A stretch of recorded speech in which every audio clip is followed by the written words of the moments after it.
Et voilà, on reprend la vidéo avec le point 6, qui est un point qui me tient particulièrement à cœur sur l'inconfort comme source de mieux-être. On va parler d'antifragilité.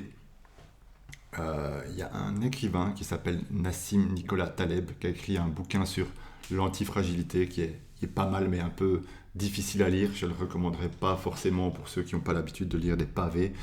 Ce qu'il faut retenir, c'est que le confort nous rend plus faibles. C'est le chat, excusez le chat, il est en train de montrer sur son arbre à chat. On a besoin d'une certaine variabilité des stress. Pas de trop, mais juste assez.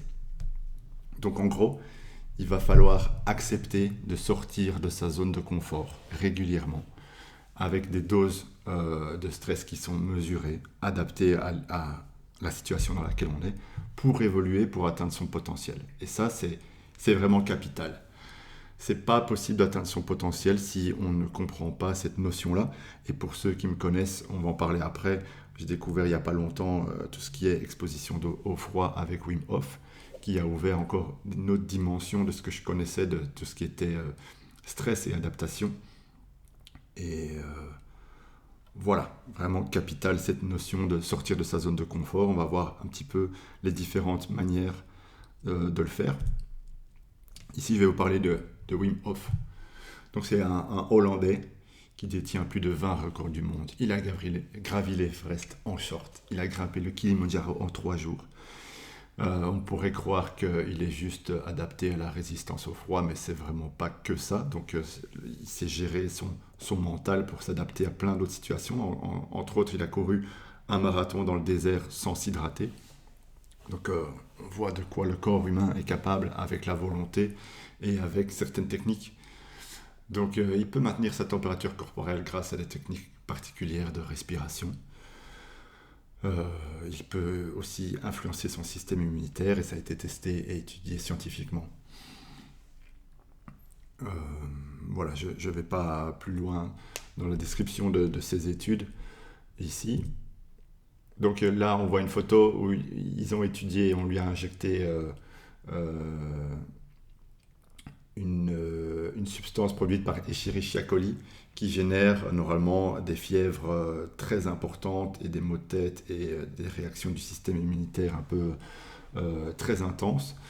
Et lui, grâce à ses techniques de respiration et son mental, il a pu avoir aucun effet, quasiment aucun effet secondaire.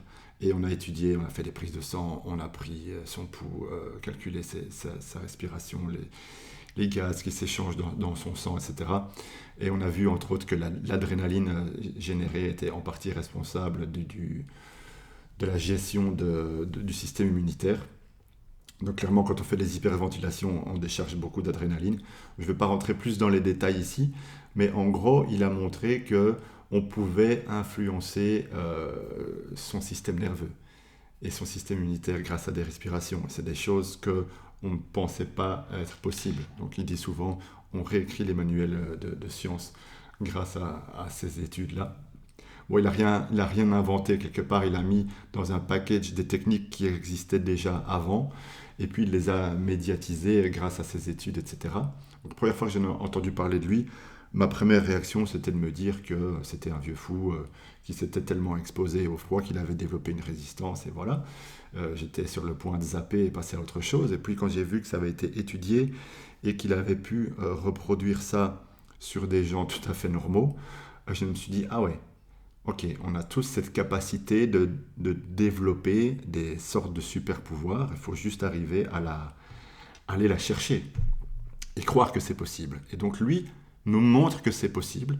Et une fois qu'on sait que c'est possible, on a la foi et on peut y arriver soi-même. Bon, on n'y arrive pas du jour au lendemain, mais on peut se mettre dans cette démarche de s'exposer à des stress qu'on n'aurait pas cru être capable de résister. Mais donc, de la même manière que quand on voit son pote qui fait des exercices avec des poids énormes et qu'on se dit si lui peut y arriver, moi avec le temps nécessaire et la méthode nécessaire, je peux y arriver aussi.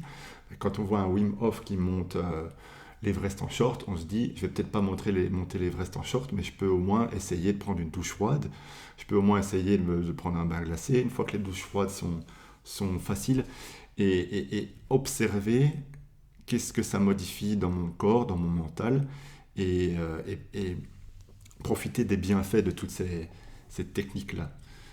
Donc voilà, je vous invite un petit peu à essayer de vous renseigner sur lui, sur l'exposition au froid, parce que c'est vraiment quelque chose d'assez incroyable.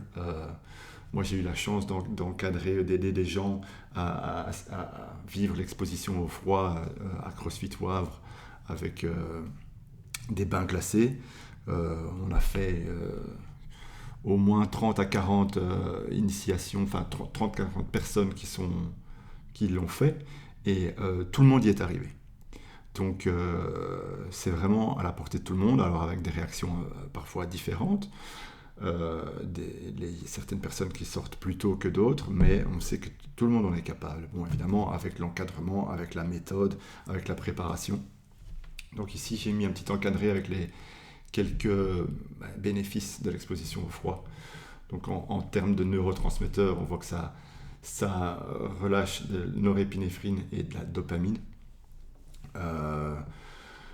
Ça active aussi le tissu adipeux gras qui est présent en chacun de nous quand on est bébé. C'est un tissu adipeux qui nous permet de maintenir la température corporelle des nourrissons. Et puis en grandissant, on a tendance à le désactiver, mais là, on le réactive avec l'exposition au froid, et il permet d'aller brûler la graisse blanche pour donner de la température en fait. Et j'imagine c'est comme ça que les animaux maintiennent leur température corporelle, et c'est comme ça que nos ancêtres maintenaient aussi leur température corporelle. Donc c'est quelque chose qu'on a en nous et qu'on peut simplement réactiver. Et une fois qu'on a appris à faire ça, on a une sorte de stress qui diminue, c'est-à-dire que la peur, elle vient parfois, surtout dans des périodes qu'on vient de vivre avec le confinement, on a peur de ne pas avoir ce qu'il nous faut, on a peur de ne plus avoir à manger, on a peut-être peur de ne plus avoir notre confort. Et quand on réalise qu'en fait le froid, on peut y faire face, dans plein d'autres circonstances, on gagne un peu plus d'assurance, on a un peu moins de crainte dans la vie de tous les jours, etc. Et ça se transpose dans plein d'autres situations. Donc ça augmente aussi le métabolisme, ça augmente l'immunité, et ça augmente la synthèse de mitochondries, qui sont les petites usines à énergie du corps. Donc évidemment, si on a plus de mitochondries, si elles sont de meilleure qualité, on va avoir plus de facilité à produire des efforts et plus d'énergie tout au long de la journée. On a aussi la résilience mentale qui est augmentée, et la résistance au stress. Et on a plus de facilité à sortir de sa zone de confort.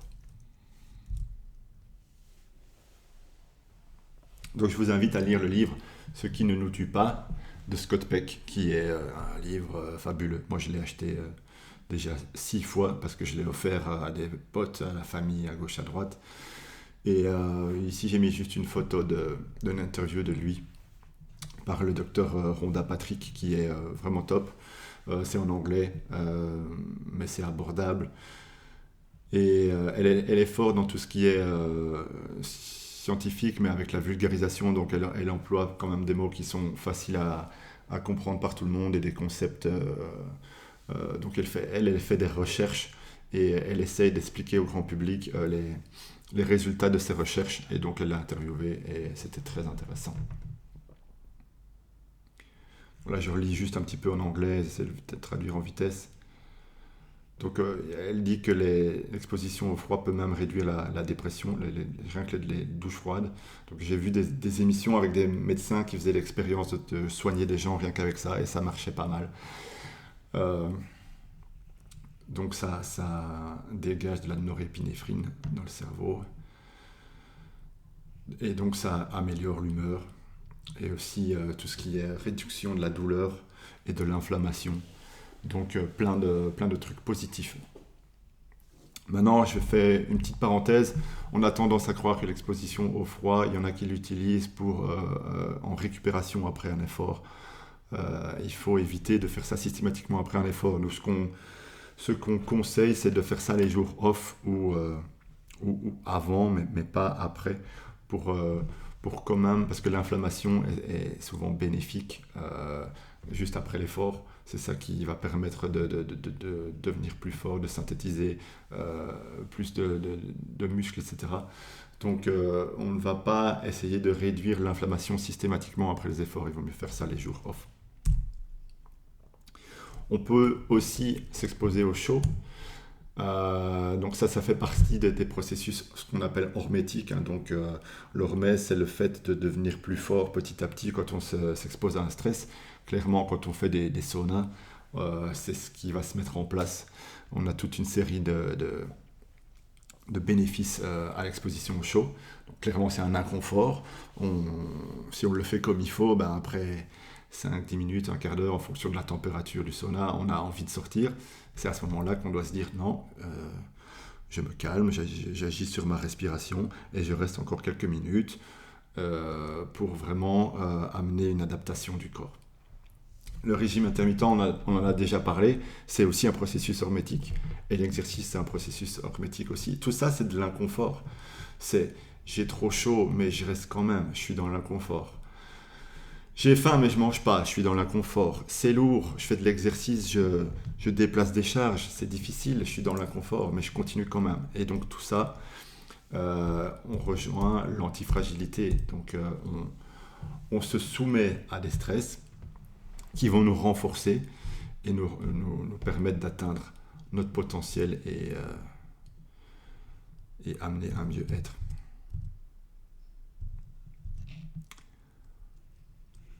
Alors les centenaires d'Okinawa, j'ai déjà un petit peu évoqué le sujet, donc j'avais lu un bouquin là-dessus et on étudiait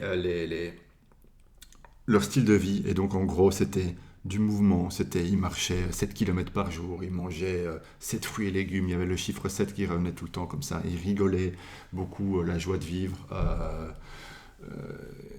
Voilà, donc on a pas mal de leçons à tirer de tous ces centenaires dans les zones bleues, qu'on appelle ça, donc c'est toutes les zones où il y a plus de gens qui sont plus âgés par rapport à la moyenne. Donc tout ce que je viens d'expliquer, en gros, se retrouve chez ces gens-là. Donc tout ce qui est mindset, tout ce qui est gratitude, passer du temps en famille, le mouvement, l'alimentation naturelle, une certaine restriction calorique, voilà, c'est tous des points communs aux personnes qui sont centenaires et en bonne santé. Voilà, je vais stopper là la vidéo et on fera une autre vidéo pour clôturer avec des références et des petits add-ons. Salut à tous!